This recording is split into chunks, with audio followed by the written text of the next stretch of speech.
Assalamualaikum warahmatullahi wabarakatuh. Jadi kami dari kelompok 2 yang beranggotakan Novan Gajim Sapaginan, Najril Ilham, kemudian Ajeng,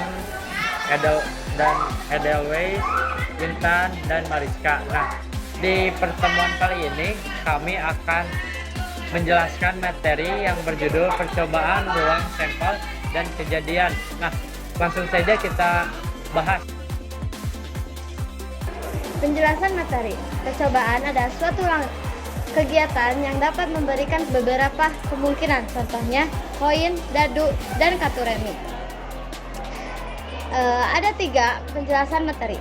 Yang pertama, ruang sampel adalah himpunan semua hasil yang mungkin dari suatu perbedaan.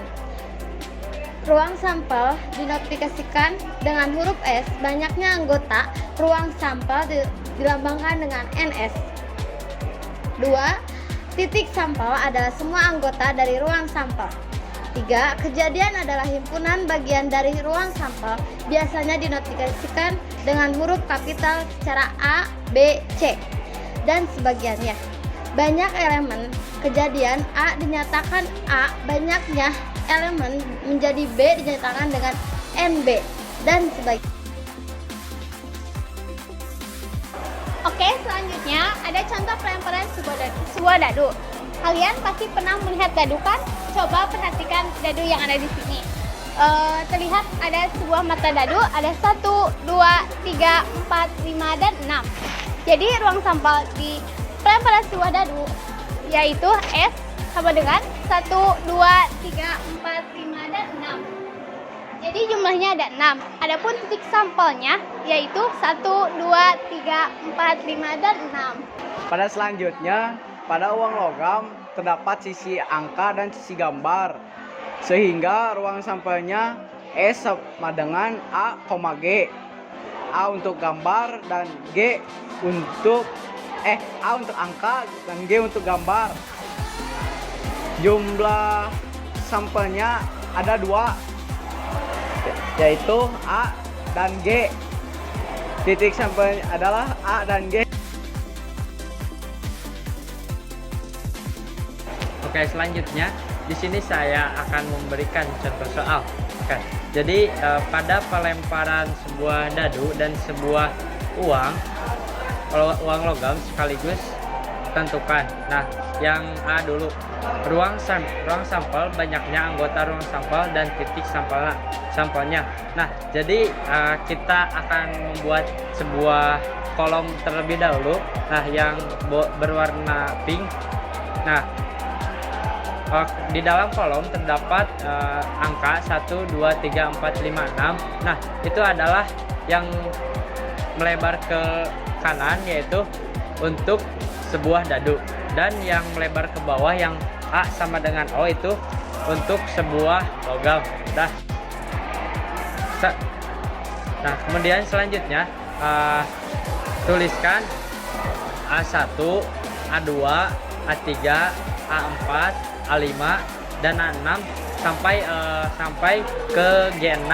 Nah, sesudah itu kita tuliskan sampelnya dari A1 sampai G6.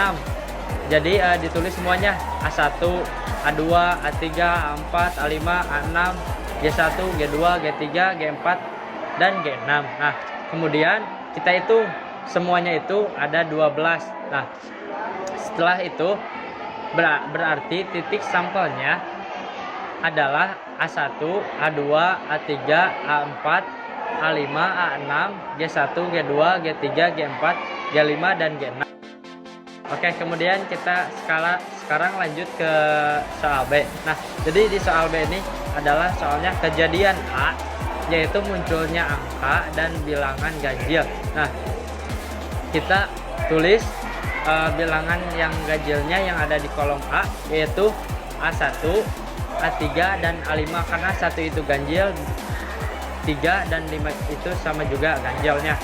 Jadi NA-nya itu adalah 3. Oke, di sini selanjutnya ada pada pelemparan 2 buah dadu sekaligus dan tentukan. Nah, yang A dulu. Yang pertama, ruang sampel dan banyaknya anggota ruang sampel.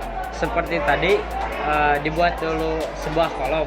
Nah, di kolomnya itu kita tuliskan dari 1 dengan 1, 1,2, 1,3 sampai ke 6,6. Nah, kemudian yang A ini S-nya itu adalah kita hitung dari 1,1, 1,2, 1,3 sampai semua angka yang ada di kolom tersebut. Nah, kemudian sesudah itu NS-nya, jadi jumlah semuanya yaitu ada 36. Nah, kemudian kita langsung ke yang B, kejadian A, yaitu muncul mata dadu berjumlah 9. Nah, di dalam kolom tersebut ada kita jumlahkan mana saja yang kalau dijumlahkan berjumlah 9. Nah, kita masukkan yang pertama ada 3,6, yang kedua ada 4,5, yang ketiga ada 5,4, dan yang terakhir ada 6,3. Nah, jadi NA-nya ada 4. Nah, kemudian kita langsung saja ke yang C. Kejadian B yaitu munculnya mata dadu berjumlah kurang dari 7. Nah, kita lihat berapa saja yang kurang dari 7, berarti ada 6, 5, 4, 3, dan 2. Nah, kita tuliskan B 1,1, terus 1,2, 1,3, 1,4, 1,5, pokoknya semuanya yang dijumlahkan itu kurang dari 7. Nah, kita sudah hitung. Nah, kemudian hasilnya ada atau NB-nya ada 15. Oke, kita ke yang selanjutnya. Jadi pada percobaan pelemparan 3 keping uang logam sekaligus dan tentukan. Nah, yang A adalah ruang sampel dan banyaknya anggota ruang sampel. Yang B kejadian A yaitu paling sedikit 2 angka. Nah, yang pertama-tama dulu, jadi kita buat seperti pohon ini dan gambar uang. Nah, kemudian kita hitung yang A ini S-nya ada AA, AAG, AAGA, GGA, GAG, GGA, GGG. Nah, kita hitung yang semua ada di baris itu dan kemudian jumlahkan. Jadi NS-nya atau jumlahnya ada 8. Nah, kemudian yang B ini adalah kejadian A yaitu muncul paling sedikit 2 angka. Nah, jadi saya ingatkan, jadi A ini untuk angka dan G ini untuk gambar. Kita lihat dulu yang pertama AAA. Nah, ini benar. Nah, yang kedua AAG itu benar juga. Yang ketiga AGA itu benar. Yang GAA itu salah karena kurang. Yang GAG itu benar. Yang GGA itu salah. Yang GGG itu salah. Dan yang terakhir juga itu salah. Nah, kita jadi yang benarnya ada AAA, AAG, AGA, dan GAA. Nah, kita jumlahkan jadi NA-nya itu ada 4.